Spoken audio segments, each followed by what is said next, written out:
NIM 144. Saya Tika Maria dengan NIM 171.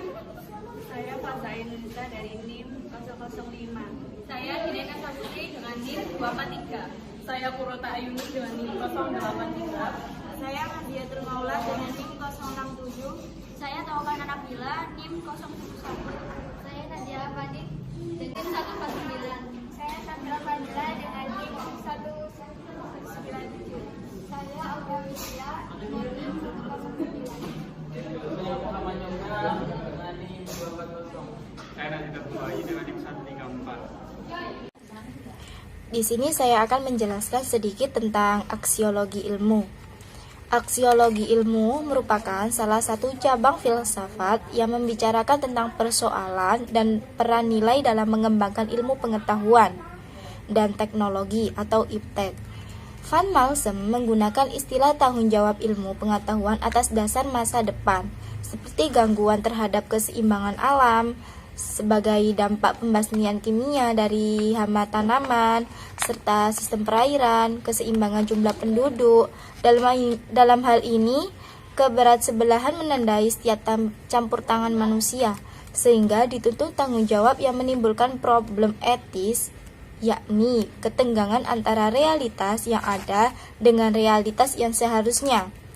Problem etis atau dilema etis yang muncul di tengah-tengah kehadiran iptek menunjukkan bahwa dia kesulitan yang tak terelakkan, suatu fasilitas atau mengiringi dinamika perkembangan iptek. Di satu sisi manusia, terutama para ilmuwan, dituntut menghasilkan karya ilmiah yang inovatif, kreatif, berdaya, dan berhasil guna bagi masyarakat. Namun di pihak lain, produk iptek ternyata membawa serta risiko yang harus ditanggung oleh masyarakat. Bola berada di tangan ilmuwan. Namun manakala bola itu sudah digelindingkan, maka gerak liar bola tersebut sudah tidak dapat lagi dikuasai oleh para ilmuwan. Disinilah mulai terjadi pertarungan nilai kebaikan dan keburukan dalam arti yang sebenarnya good and bad. Baik dan buruk menurut Archibald merupakan dua hal yang berlawan. The opposite of bisa bersifat lebih more atau kurang less. Setiap manusia mengalaminya ekspresi, sehingga tugas utama manusia adalah memaksimalkan kebaikan make good dan meminimalkan keburukan minimize bad. Disinilah letak persoalannya, sebab bagaimana ilmuwan dapat menentukan tolok ukur baik dan buruk atas sebuah karya ilmiah. Ilmuwan sebagian besar sudah tak punya kuasa atau powerless, karena sekarang bola ada di tangan para pemilik modal yang mengendalikan sepenuhnya dengan satu tujuan utama, yakni keuntungan atau profit. Ahli-ahli periklanan sebagaimana yang digambarkan dalam film Branded memegang peran besar untuk memasarkan produk iptek dengan berbagai cara untuk menaikkan target penjualan.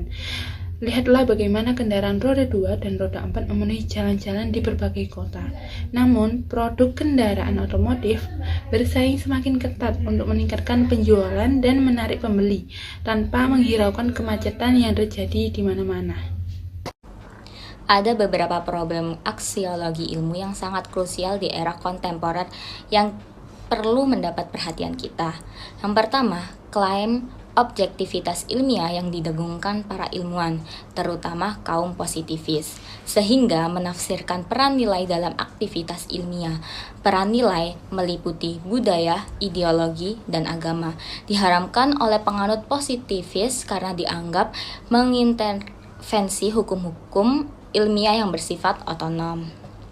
Yang kedua, yakni intervensi yang berlebihan atas kerja ilmiah, sehingga mengganggu otonomi dan kebebasan akademis yang dimiliki oleh para ilmuwan.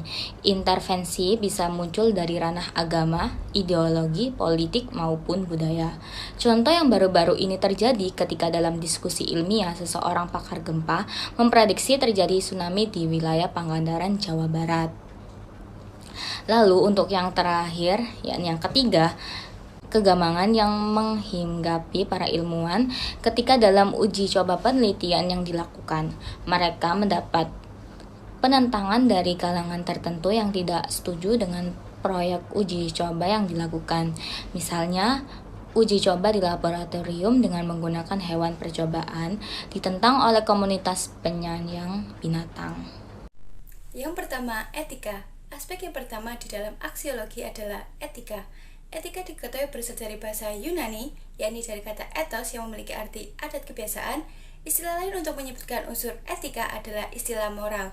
Etika sendiri adalah cabang ilmu filsafat aksiologi yang membahas masalah-masalah moral, perilaku, norma, dan adat istiadat yang berlaku pada komunitas tertentu, sehingga di dalamnya akan membahas mengenai suatu adat kebiasaan yang berlaku di dalam suatu komunitas, misalnya suatu kelompok masyarakat. Aspek aksiologi. Dalam ilmu filsafat, aksiologi diketahui memiliki dua jenis aspek atau dua komponen dasar yang menyusun nilai-nilai yang dipelajari di dalamnya. Dua aspek aksiologi yang dimaksudkan adalah dalam cabang ilmu etika, ini ada 3 bidang studi utama atau materi yang akan dibahas secara mendalam, yaitu metaetika merupakan bidang studi yang membahas mengenai makna teoritis dan juga acuan yang digunakan untuk menerapkan maupun membangun etika atau moral suatu kelompok masyarakat. Etika normatif merupakan bidang studi etika yang membahas mengenai cara praktis untuk menentukan suatu tindakan moral, sehingga di sini akan dibahas mengenai cara-cara praktis yang menentukan tindakan apa saja yang dianggap beretika dan sebaliknya. Yang ketiga ada etika terapan, merupakan bidang studi di dalam etika yang membahas mengenai apa saja yang wajib dilakukan seseorang dalam situasi tertentu atau wilayah tindakan tertentu. Aspek kedua di dalam aksiologi adalah estetika. Estetika merupakan cabang ilmu filsafat yang berhubungan dengan keindahan, rasa, dan segala hal yang berhubungan dengan perasaan atau penilaian personal atau yang disebut subjektif. Dalam estetika, penentuan nilai suatu hal melibatkan rasa atau perasaan sehingga dipengaruhi oleh banyak faktor. Misalnya, dipengaruhi oleh suasana hati. Saat suasana hati buruk, maka segala hal dinilai buruk juga. Begitupun sebaliknya, beberapa orang yang mencintai dan memahami dunia seni dan dekat dengan keindahan, maka akan melihat segala hal dari nilai keindahannya. Bahkan segala hal bisa dinilai sebagai sesuatu yang indah, meskipun melibatkan perasaan. Namun logika dalam menentukan sebuah nilai tetap berjalan. Sesuatu yang bagus, rapi, dan memang sedap dipandang, mayoritas orang akan menilainya punya estetika yang tinggi. Demikian juga jika melihat sesuatu yang berkebalikan. Baik, selanjutnya yaitu tentang fungsi aksiologi. Aksiologi dilihat dari kajian ilmu filsafat memiliki banyak sekali kegunaan, kemudian dibedakan menjadi 2 fungsi, yakni kegunaan teoritis. Fungsi atau kegunaan yang pertama adalah secara teoritis, sehingga aksiologi memiliki fungsi yang sifatnya berupa teori, berhubungan dengan segala materi pembelajaran di dunia pendidikan. Semua ilmu pengetahuan biasanya dirangkum dalam bentuk tulisan, yakni bisa dalam bentuk buku. Ensiklopedia pengetahuan dalam dunia pendidikan adalah unsur utama, digunakan untuk membangun sumber daya manusia yang memiliki etika dan memiliki estetika dalam menilai suatu hal, sekaligus bisa mendapatkan lebih banyak ilmu pengetahuan dan bermanfaat bagi kehidupan mereka. Ilmu secara teori atau nilai-nilai kehidupan secara teori akan memberikan pemahaman mendasar, bisa mengetahui suatu nilai secara mendalam dan mencoba memahaminya dulu dengan akal dan logika. Jika sudah menguasai aksiologi secara teori, maka kemudian akan memudahkan proses prakteknya. Suatu nilai akan lebih mudah dipraktekkan jika sudah dipahami teorinya seperti apa. Maka fungsi pertama dari aksiologi adalah sebagai unsur teoritis. B. Kegunaan praktis. Kegunaan yang kedua adalah secara praktis. Secara sederhana, bisa diartikan sebagai penerapan atau aplikasi dari pemahaman nilai-nilai dalam suatu kehidupan. Jika mendapatkan ilmu pengetahuan, maka tugas pertama adalah mempraktekkannya. Dalam dunia pendidikan, ilmu yang didapatkan selama belajar atau sekolah akan dipraktekkan setelah lulus dari bangku sekolah maupun perguruan tinggi. Praktek ini bisa dalam bentuk membangun interaksi dalam masyarakat sebagai bagian dari mereka. Bisa juga dalam bentuk mendirikan sebuah perusahaan menggunakan ilmu yang dikuasai. Bisa juga digunakan untuk meniti karir di sebuah perusahaan. Sebuah perusahaan akan merekrut karyawan yang memiliki pengetahuan sesuai dengan bidang bisnis. Nilai-nilai yang dibahas di dalam aksiologi kemudian juga berfungsi membantu setiap manusia atau individu untuk memberi penilaian dengan cermat. Bisa membedakan mana hal baik dan mana hal buruk, mana yang diperlukan, mana yang tidak seharusnya dihindari. Pemahaman tentang semua pengetahuan di dalam aksiologi kemudian membantu menciptakan keteraturan, dan adat istiadat yang baik, sekaligus bisa diterima oleh seluruh masyarakat di suatu wilayah, bahkan dunia. Peranan aksiologi dalam kehidupan manusia yang utama yaitu memberikan arahan kepada manusia untuk melakukan suatu tindakan ke tindakan yang lebih baik, serta sebagai pembimbing manusia untuk berekspresi melahirkan keindahan atau estetika. Contoh aksiologi dalam kehidupan sehari-hari. Supaya lebih mudah memahami mengenai apa itu aksiologi, maka penting sekali untuk mengetahui beberapa contohnya dalam kehidupan sehari-hari. Berikut contoh-contohnya. Penggunaan ilmu membuat kursi. Seseorang memiliki ilmu dan keterampilan untuk membuat kursi. Saat kursi selesai dibuat, maka pengrajin ini bisa tahu kegunaan kursi ini untuk apa saja. Misalnya, bisa digunakan untuk duduk, digunakan untuk memberi kenyamanan saat bekerja, menaruh barang seperti lipatan baju, dan lain sebagainya. Kemudian norma hukum. Dalam sebuah negara tentunya akan berlaku norma hukum. Sifatnya tertulis dan dilengkapi dengan undang-undang yang terdiri dari banyak pasal sebagai landasannya.